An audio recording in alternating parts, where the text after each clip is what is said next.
Welcome back to part 2. Hopefully from the last section you will have remembered that we've talked through things like cyber insurance, we're talking about things like third-party risk assessments, and also things like standards and how you, report that to your boss or to the board or to the executive. In this section, what we're going to run through is maybe some ways of tackling it, or certainly what we're seeing in the marketplace of how to tackle that. And we'll try and break that up into the 3 different size of businesses that we commonly talk to. So small business, quite often that is under 10 seats. You're going to have a pretty restricted environment. You don't need to make it too complex. And so quite often what we find with small businesses, especially at the moment during COVID, people have either started working from home and they don't actually have an office, or they're working remotely, and they could be salespeople working telemarketing or things like that, where they don't actually have a fixed abode. And so in those environments, and certainly under 10 seats, you're not likely to have a server, you're not likely to have a lot of the complex infrastructure. Quite often we're seeing a lot of clients using things like Microsoft Office 365, and that's typically good enough as far as covering most of their needs, with things like Xero or QuickBooks to do the financials. So what would you do in that regard from a security standpoint? Well, there's probably a couple of things that you want to do pretty quickly. Number one, I guess the most high risk that we've seen is trying to turn on what they call multi-factor authentication. Multi-factor authentication is really, like you've seen with probably a lot of banking apps, having that application on your phone, on your smartphone, and it gives you a code that you can type into the browser or type into the application to get you access to the tools.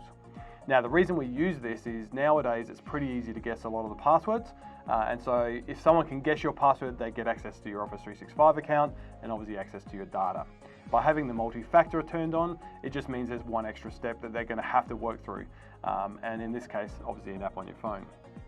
So people, if you're using things like Office 365, whether you're working remotely or from home, MFA is definitely something that you're going to want to look at as far as being able to secure that environment.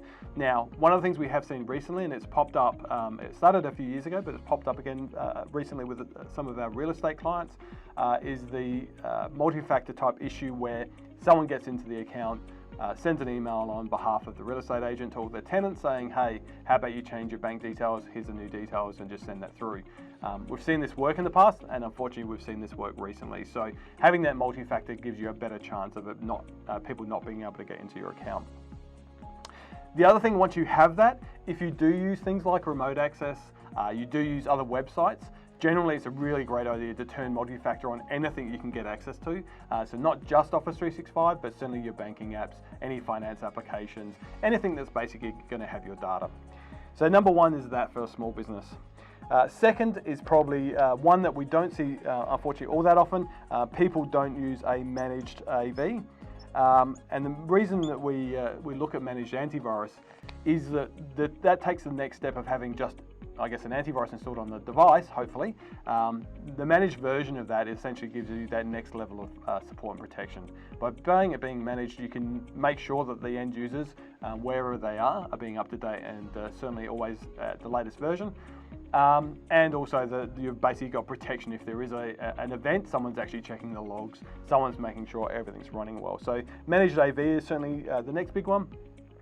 The third one that we find, again, from a small business point of view, because they may not have any infrastructure, and that we try and use a lot, is called dark web scanning. And the reason we want to do dark web scanning is because effectively any site that you've used in the last 5 or 10 years, so whether that's LinkedIn, Canva if you're using graphical type applications, but there's hundreds of them. As those get breached, effectively what happens is they get quite often to steal usernames and passwords. Sometimes it might be personally identifiable information.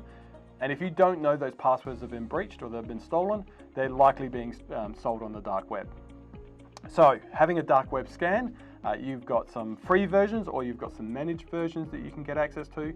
And that way you can be at least a little bit more secure in the fact that even though your password may not have been breached for, say, Office 365, if you are using the same password as maybe something like you've used in the past for LinkedIn or, as I said, Canva or any Adobe product, that might be still the same password, in which case you may be having people get access to your account without knowing. So dark web scan is number 2. And I guess from there, that covers off most of the day-to-day stuff we find in small business. There's definitely some things, if you're a little bit larger than 10 seats, you may have some extra risk, and so some of the stuff we'll talk about in the medium section might definitely help you out, and that's something to have a look at. But MFA, managed antivirus and dark web are probably the three things to start with on that point of view.